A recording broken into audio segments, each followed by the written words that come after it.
오늘도 우리 함께 인사 나눠보시겠습니다. 반갑습니다. 네, 반갑습니다.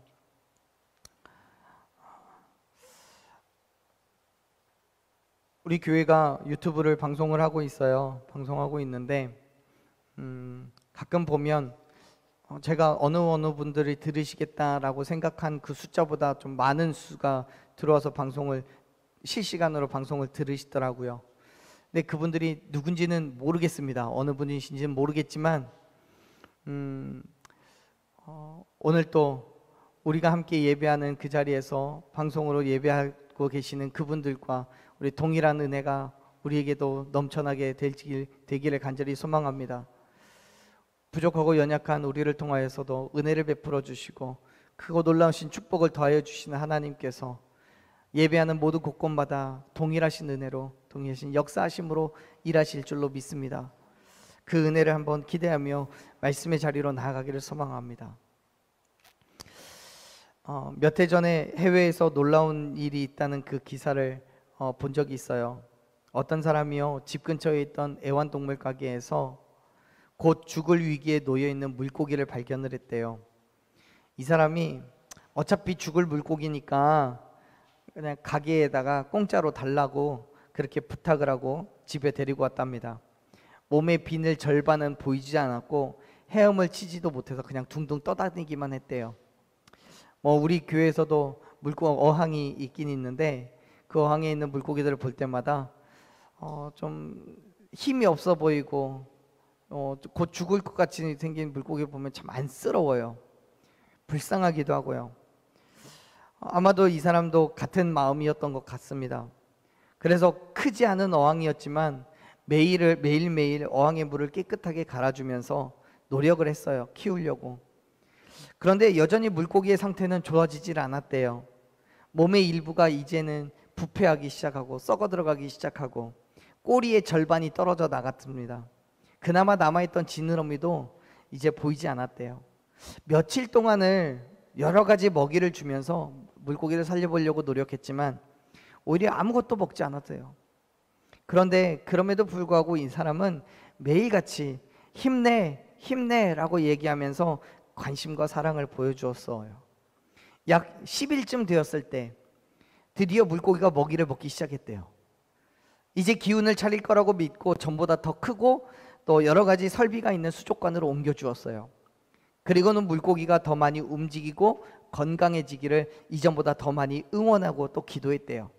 그리고 한 달이 지나서 더 이상 몸은 썩지 않고 지느러미가 자라나기 시작했답니다. 다 자란 지느러미는 점점 밝고 화려한 색으로 변해갔고요. 2개월 만에 멋진 모습으로 건강을 되찾았대요. 이것을 보면서 주변 사람들이 기적이라고 말했답니다. 왜냐하면 2개월 전에는 몸이 썩어가고 있었거든요. 죽어가고 있었거든요. 물고기는 어떤 의료적인 치료를 받은 적이 없어요. 오직 남자의 관심과 그가 주는 먹이뿐이었거든요. 하지만 물고기를 보면서 항상 힘내라라고 외쳤던 그의 친절함과 관심 그리고 살아날 거라는 분명한 믿음이 놀라운 기적을 만들어낸 것이 되었다라고 기사는 이야기합니다. 여러분, 이 물고기의 입장에서 생각을 해보면요, 이 사람이 자신을 그의 집으로 데려간 것은 너무나도 분명한 은혜입니다. 왜냐하면 애완동물 가게에서 죽어가고 있던 물고기가 이 사람에게 자기 좀 데려가 달라고 요청한 것은 한 가지도 없거든요.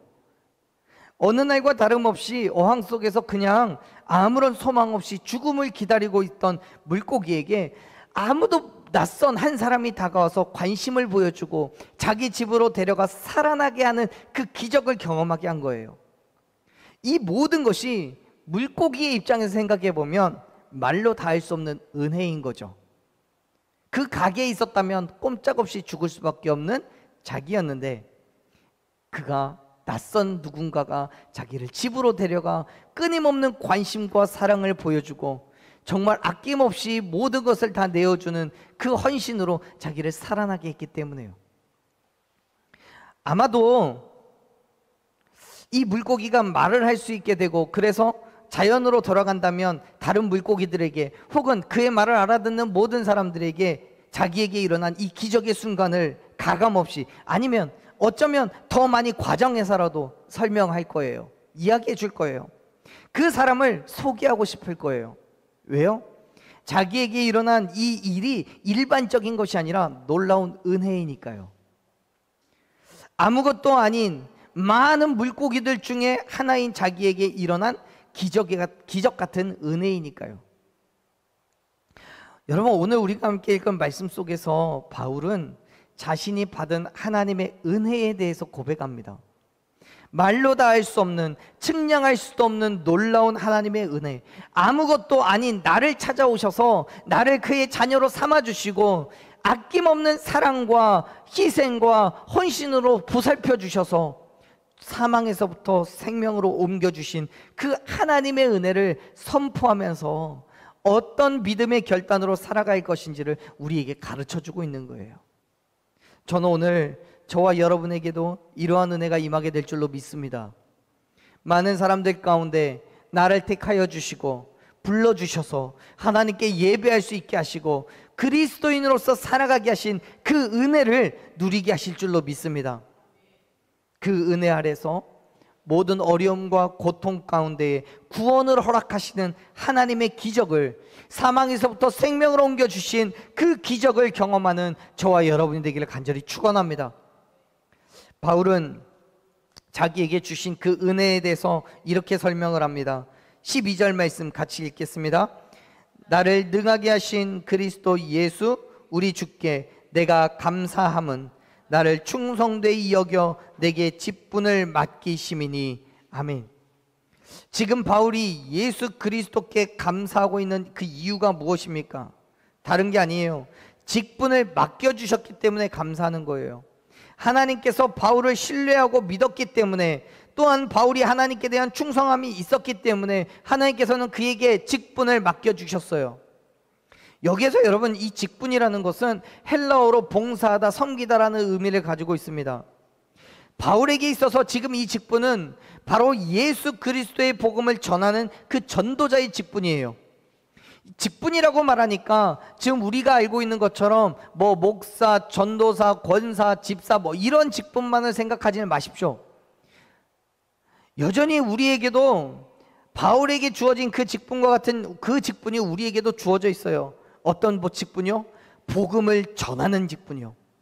내가 목사이거나 전도사이거나 아니면 내가 권사이거나 집사이거나 상관이 없어요.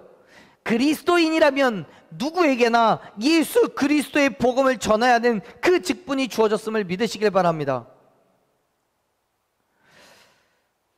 왜요? 그 직분이라는, 여기에 말씀하시는 이 직분에는 봉사하다, 섬기다라는 의미가 있으니까요. 단지 어떤 직책을 말하는 그 직분이 아니라는 거예요. 무슨 말이냐면 바울과 같이 여기저기 돌아다니면서 복음을 전하는 것만이 직분이 아니라는 거예요.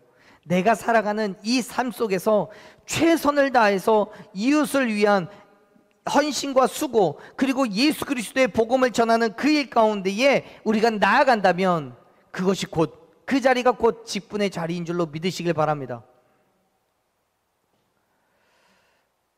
지난 수요일에도 말씀드렸습니다만 예수님께서도요, 천국 복음을 전하시기 위해서 잠시 동안의 시간도 게으름을 피우거나 중단하지 않으시고 끊임없이 그 자리에 계셨어요. 저와 여러분 또한 각자에게 주어진 삶의 자리에서 최선을 다하는 것, 게으름 피우지 않고 중단하지 않고 열심을 전하는 것, 열심을 다하는 것 또한 복음을 전하는 하나의 방법인 거예요. 그렇습니다.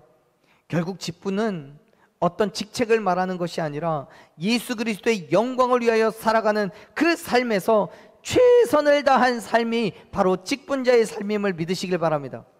나를 통해서 예수 그리스도의 복음이 선포되고 우리에게 주시는 하나님의 은혜를 드러내는 그 일에 열심을 다하는 것이 저와 여러분에게 허락하신 직분임을 믿으시길 바랍니다. 그런데 여기서 우리가 놓치지 말아야 될 것은, 바울은 자기가 능히 그 일을 감당할 수 있었던 이유가 어디에 있다라고 말하고 있습니까? 말씀을 다시 한번 보세요. 12절 말씀을 보면 바울은 말합니다. 나를 능하게 하신 그리스도 예수 우리 주라고요. 무슨 말입니까? 지금 바울은 자기에게 맡겨진 그 사명을 능히 감당할 수 있었던 이유가 내가 본래 가지고 있었던 그 힘과 능력에 있는 것이 아니라 그 사명을 맡겨주신 누구요? 그리스도 예수께서 감당할 수 있는 힘과 능력을 더하여 주셨다라고 고백하고 있어요. 사랑하는 여러분, 의외로 많은 분들이요, 교회 안에서 또 각자의 삶 속에서 그리스도인 된 삶을 살아가며 주어진 모든 일들을 잘 감당할 수 있는 이유가 내 능력, 내 지식, 내 경험에 있다고 생각하는 때가 많이 있습니다. 그래서 그 능력을 얻기 위해서 찾아 배우고 지식을 쌓고 또 경험을 채웁니다. 그리고 그 모든 것들을 교회의 사역 속에서 그리고 삶의 일에 적용시키려고 애를 쓰죠. 여러분, 그 모든 것들이 틀렸다고 말하는 게 아닙니다. 왜냐하면 내게 없는 지식과 경험들을 필요하다면 얼마든지 배워야 되는 거고요, 경험을 해봐야 됩니다. 그런데 여러분, 분명한 것은 하나님께서 힘과 능력을 주시지 않는다면, 능히 우리가 그 일을 감당할 수 있도록 도와주시지 않는다면 그 어떤 것도 가능하지 않다는 거예요. 불가능해요. 보세요, 사도 바울이 말씀하잖아요. 자기에게 맡겨진 그 직분이 그가 가지고 있는 지식이나 지혜로 행한 것이 아니라 그리스도 예수 우리 주께서 능하게 하신 거라고 말하잖아요. 물론 그것은 바울만 그랬던 것이 아니에요. 사도행전을 기록하고 있는 사도행전에 기록되어 있는 사도들 또한 마가의 다락방에서 성령의 임재를 경험한 이후에 복음을 전하여 선포했고 세상을 변화시켰어요. 그들에게 어떤 학위가 있어서가 아니에요. 그들이 어디를 졸업했고 어떤 자격증을 가졌기 때문에 그렇게 놀라운 일을 행할 수 있었던 것이 아니에요. 오히려 그들이 세상에 내세울 수 있는 건 하나도 없었어요. 가난한 어부였고요, 길에서 세금을 걷는 세리였고요, 너무도 연약하고 부족한 삶의 모습들을 가지고 있었어요. 다만 그들에게 성령의 거룩한 임재가 있었을 뿐입니다. 즉 성령의 역사하심으로 사도들은 병을 고쳤고 귀신을 내어쫓고 하나님의 말씀을 선포할 때 많은 사람들이 구원을 얻는 놀라운 일이 일어난 줄로 믿습니다. 사랑하는 여러분, 저와 여러분이 하나님께서 주신 사명을 잘 감당하기 위해서 내 힘과 능력을 의지하는 것이 아니라 오직 하나님만을 의지하기를 간절히 축원합니다. 하나님의 역사하심을 기대하십시오. 요한복음 15장 5절에서 우리에게 뭐라고 말씀하고 있습니까? 예수님이 뭐라고 말씀하세요? 나를 떠나서는 너희가 아무것도 할 수 없다라고 선언하세요. 그 말씀을 반대로 이야기하면 무슨 뜻입니까? 예수 그리스도 안에 있을 때야 우리가 모든 것을 할 수 있다는 얘기예요. 사람은 할 수 없어요. 하지만 하나님은 다 하실 수 있다라고 마태복음 19장 26절에서 말씀하잖아요. 사람은 못해요. 오직 하나님만이 하실 수 있음을 믿으십시오. 그렇기 때문에 사랑하는 여러분, 예수 그리스도를 믿음으로 우리의 삶을, 내 삶을 하나님께 맡겨놓고 나아가십시오. 내가 할 수 없는 그 일을 하나님께서 감당해 주실 줄로 믿습니다. 세상에 썩어질 것들로가 아니라 영원히 변하지 않는 하나님의 힘과 능력으로 우리에게 주어진 그 사명을 감당하며 세상에 하나님의 영광을 드러낼 수 있는 저와 여러분이 되기를 간절히 축원합니다. 그런데 여러분, 사실 바울이 그에게 주어진 직분을 감당할 만큼 세상적인 자격이나 지식이 없었다라고 말할 수 없어요. 왜요? 우리 알잖아요. 세상적인 가치로 보면 바울은 그 누구에게도 뒤처지지 않는 지식과 또 그에 걸맞는 자격이 있었어요. 여러분 아시죠? 빌립보서 3장 5절부터 6절까지 말씀을 보면 성경은 뭐라고 기록하고 있습니까? 바울은요, 태어난 지 8일 만에 할례를 받은 유대인이었고 이스라엘 족속이었고 베냐민 지파 히브리인 중에 히브리인이고 율법으로는 바리새인이고 열심으로는 교회를 박해했던, 율법의 의로는 단 어떤 흠도 잡아낼 수 없었던 그러한 사람이었어요. 다시 말해서 바울이 가지고 있던 그 지식과 그의 열심이 세상적인 가치로도 따라잡기 쉽지 않은 사람이라는 거예요. 하지만 바울은 이전에 자기의 모습을 이전에 있었던 이러한 빌립보서 3장 5절부터 6절까지 기록되어 있는 이러한 자신의 옛 모습을 뭐라고 표현을 하고 있습니까? 13절 말씀을 보면, 우리가 읽었던 디모데전서 1장 13절 말씀을 보면 이렇게 얘기를 해요. 같이 읽어볼게요. 시작. 내가 전에는 비방자요 박해자요 폭행자였으나 도리어 긍휼을 입은 것은 내가 믿지 아니할 때에 알지 못하고 행하였음이라. 아멘. 여러분, 바울은 이전에 자기의 모습을 세 가지 단어로 짧게 표현합니다. 뭐라고요? 비방자요 박해자요 폭행자였다고요. 다메섹을 향해 가는 길에서 부활하신 예수님을 만나기 전에 바울이 그랬어요. 예수님에 대해서 비방했어요. 모욕했어요. 그리스도인들을 박해하고 잡아 가두고 죽이기에 앞장섰던 사람이 바로 바울이었어요. 율법을 지키는 것에 열심을 다했던 자신의 의의를 자랑하며 교만하게 다른 사람들을 정죄하고 폭행했던 사람이 바로 바울이에요. 그러한 바울을 부활하신 예수님이 만나주신 거예요. 그리고 그 어떤 죄목으로도 바울을 징계하시지 않고 오히려 그에게 직분을 주셨어요. 헌신하고 봉사할 수 있는 기회를 주셨어요.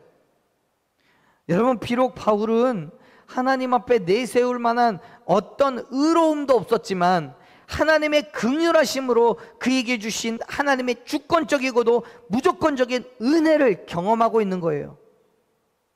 사랑하는 여러분, 하나님께서는 저와 여러분에게도 동일한 은혜를 베풀어 주신 줄로 믿습니다. 이전에 우리의 모습을 바울과 비교해 봤을 때 물론 정도의 차이는 있겠지만 우리 모두가 여러 가지 측면에서 바울과 같은 비방자의 모습이 있고, 또 한쪽으로는 박해자의 모습이 있고, 또 한쪽으로는 폭행자의 모습이 우리에게 다 있어요. 하나님 앞에서 내 의를 드러내며 교만하게 다른 사람을 정죄했던 그 죄인의 모습이 내게도 있는 거예요. 그런데 하나님께서는 그러한 우리에게 그 모든 죄에 대해서 간과하시고 은혜를 주신 줄로 믿습니다. 직분을 주셨어요. 각자의 삶 속에서 여러 가지 모양으로 예수 그리스도의 복음을 위해 살아가게 하셨어요. 할렐루야. 내게 죄가 있음에도 불구하고, 내게 허물이 있음에도 불구하고 하나님께서는 우리에게 그러한 은혜를 베풀어 주셨어요. 사랑하는 여러분, 그 은혜가 바울은 넘치고도 풍성하다고 고백해요. 14절 말씀 봐볼까요? 14절 읽어보세요. 같이 읽습니다. 우리 주의 은혜가 그리스도 예수 안에 있는 믿음과 사랑과 함께 넘치도록 풍성하였도다. 아멘.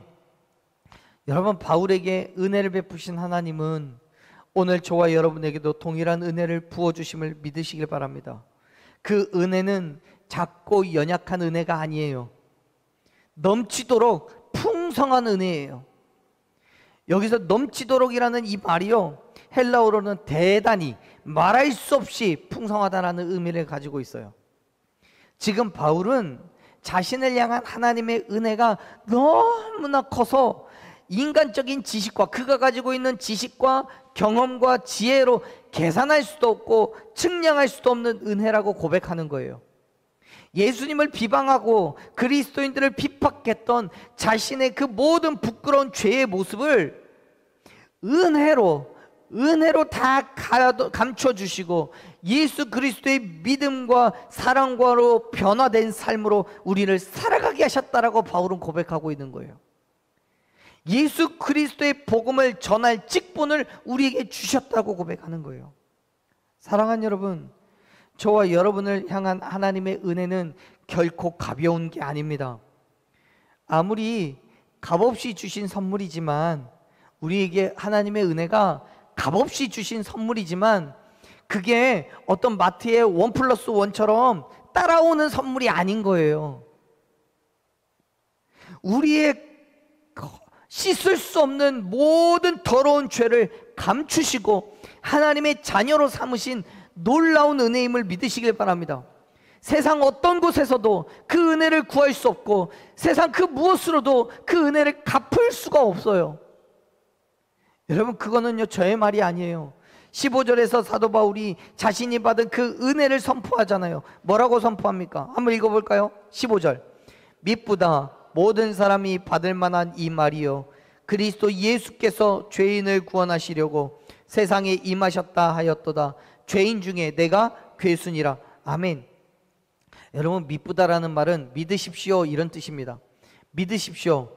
모든 사람이 받을 만한 이 말을 믿으십시오. 그리스도 예수께서 죄인을 구원하시려고 세상에 오셨습니다.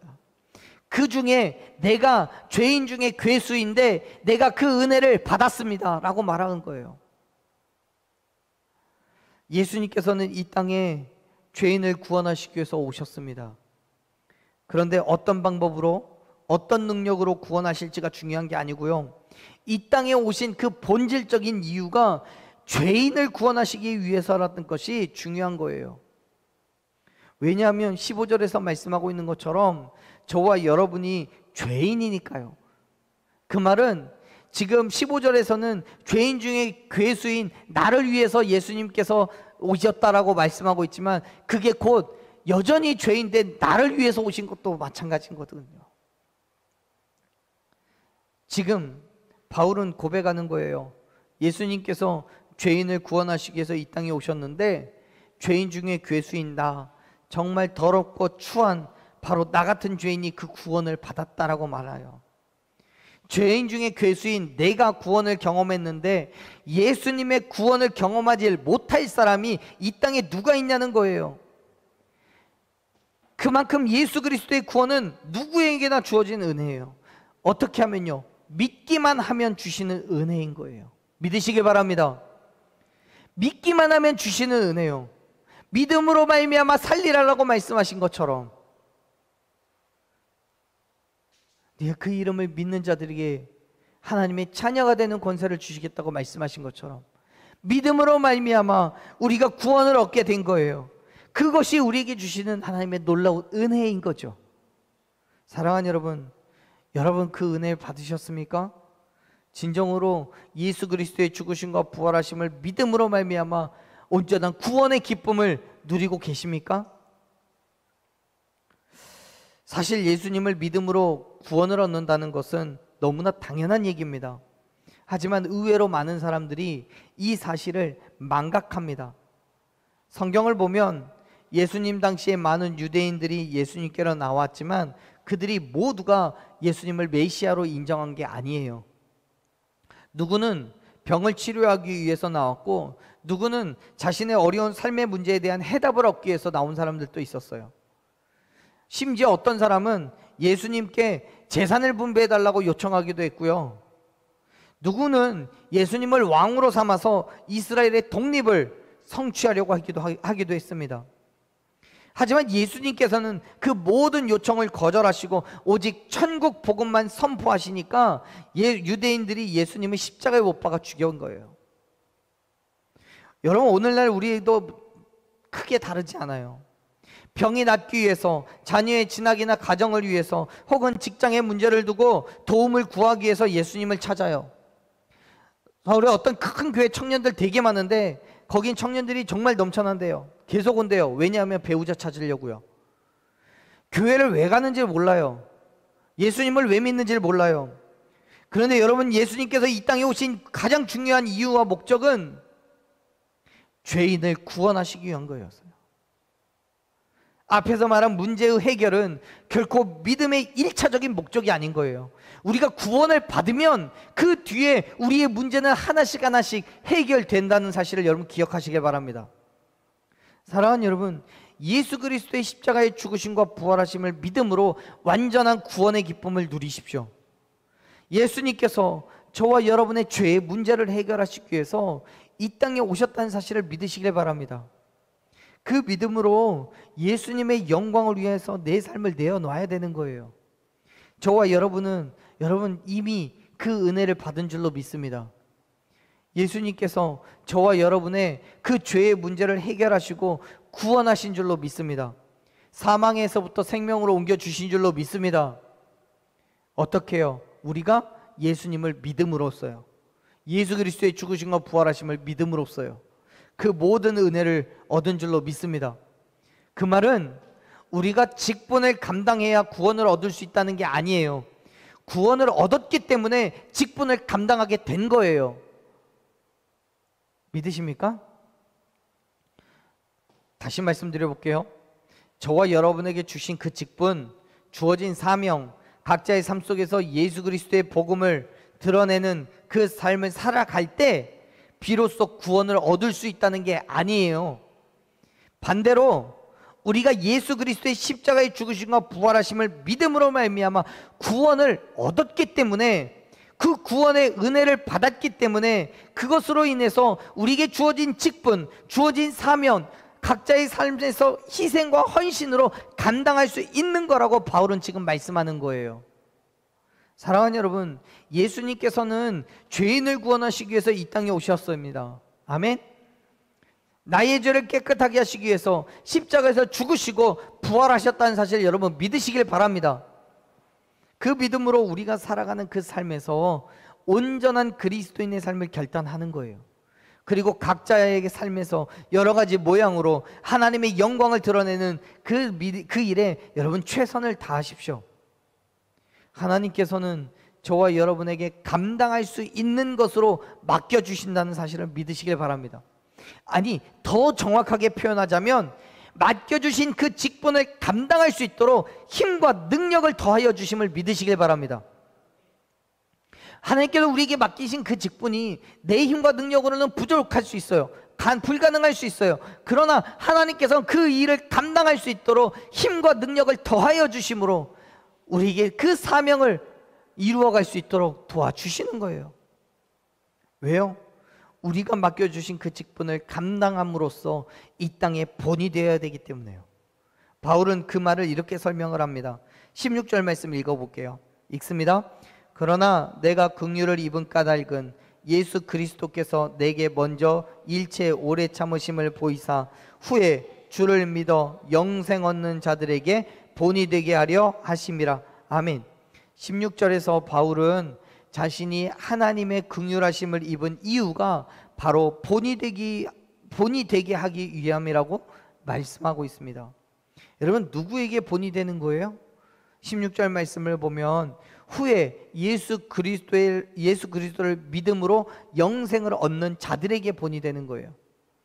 결국 바울은 예수님께서 이 땅에 오신 것은 죄인을 구원하러 오셨는데 그 대표적인 사람이 바로 나라는 거예요. 자기 자신이요, 바울 자신이요.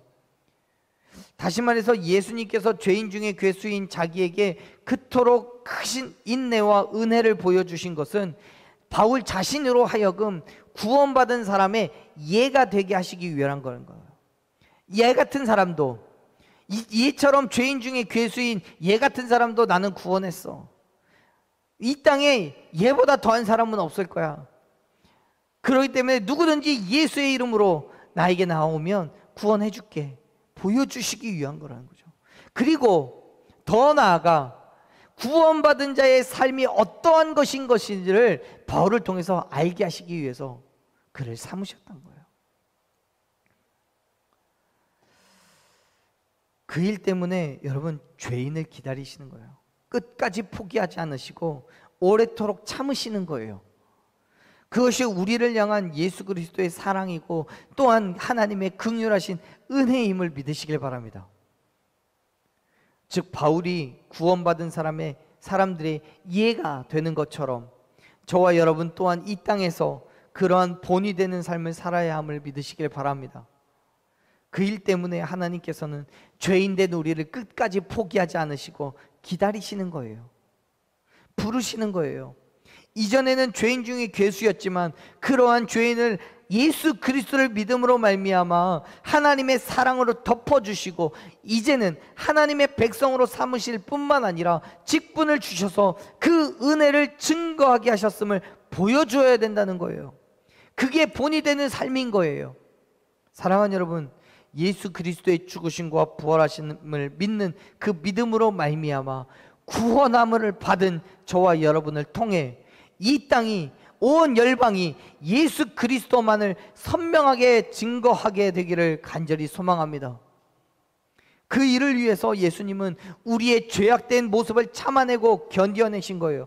연약한 죄인의 행함을 가졌던 우리였잖아요. 나였어요. 예수님을 비방했고 욕되게 했을 뿐만 아니라 그리스도인을 핍박하고 정죄했던 나였어요. 한없이 부족한 것을 가지고 잘났다고 자랑하고 교만을 떨었던 나였어요. 그러한 죄인을 하나님께서는 우리를 구원해 주셨어요.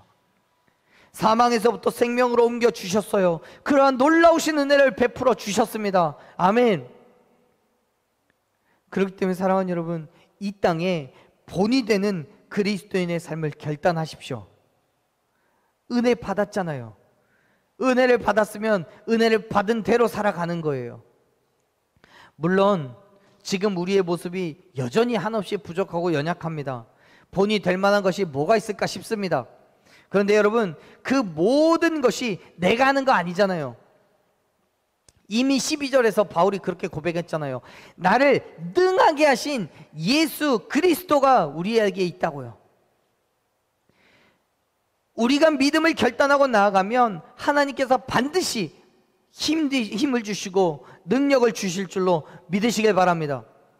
우리가 믿는 하나님은요, 그렇게 허술하고 능력에 한계가 있는 그런 허접한 하나님이 아니에요. 바울은요, 그가 믿고 있던 하나님에 대해서 우리에게 이렇게 증거합니다. 17절 말씀 같이 읽습니다. 영원한 왕 곧 썩지 아니하시고 보이지 아니하고 홀로 하나이신 하나님께 존귀와 영광이 무궁하도록 있을지어다. 아멘. 여러분, 바울이 믿고 있는 하나님에 대해서 뭐라고 설명합니까? 영원한 왕이라고, 썩지도 않고 보이지도 않고 홀로 한 분이신 하나님이라고 선포하잖아요. 영원한 왕이세요. 세상에 어떤 것도 대적할 것이 없고 다른 신, 그 어떤 우상도 없고요, 시간의 흐름에 적용되지도 않는 전지전능하신 하나님이신 거예요. 말씀으로 세상을 창조하시고 말씀으로 그 세상을 다스려 가시는 하나님이신 거예요. 그 하나님이 우리를 당신 자녀로 불러주시고 이 땅에 본이 되는 삶을 살아가고 하시는데 그것을 감당할 만큼 힘과 능력을 안 주시겠냐고요. 사랑하는 여러분, 지금 바울은요, 그가 감당하고 있는 직분을 부담스러워하는 게 아니에요. 힘들고 어려운 직분이라고 이야기하는 게 아니에요. 물론 인간적으로 보면요, 부담스럽죠. 나한테 왜 이런 일을 시키는지 그냥 조용히 살게 냅두지 라는 생각을 할 수도 있죠. 힘들고 어렵죠. 내가 가진 것 하나도 없고 물질도 없고 건강도 엉망진창이고 시간도 없는데 내게 뭘 원하시는지를 모르겠는 거죠. 그런데요, 바울은 그 모든 상황들 속에서도 기꺼이 그 주어진 일에 감사하며 감당해내고 있는 그 이유를 지금 17절에서 찾아내고 있는 거예요. 사랑하는 여러분, 믿으시길 바랍니다. 하나님께서 저와 여러분을 그리스도인의 삶으로 살아가게 하시고 하나님의 은혜를 드러낼 수 있도록 힘과 능력을 더하여 주신 줄로 믿습니다. 그렇기 때문에 기꺼이 그리스도인의 삶을 결단하십시오. 우리에게 맡겨주신 그 모든 일들을 능히 감당하도록 힘과 능력을 더하여 주실 줄로 믿습니다. 할렐루야. 사랑하는 여러분, 바울은 그 모든 것이 뭐라고 고백해요? 은혜라고 고백해요. 그가 감당할 직분, 그리스도인 된 삶을 결단하면서 예수 그리스도의 복음을 드러내는 그 삶이 뭐라고요? 은혜라는 것을 깨달아요. 왜요? 하나님의 구원을 받았다는 것이 증명되었기 때문에요. 예수 그리스도의 긍휼함을 입었다는 사실을 깨달았기 때문에요. 그리고 말하는 거예요. 내가 먼저 본이 됐으니까 디모데도, 그리고 이 글을 읽는 모든 성도들도, 오늘날 저와 여러분도 나와 같이 따라오라고요. 내가 본이 되었으니까 너희도 그런 본이 되는 삶을 살으라고요.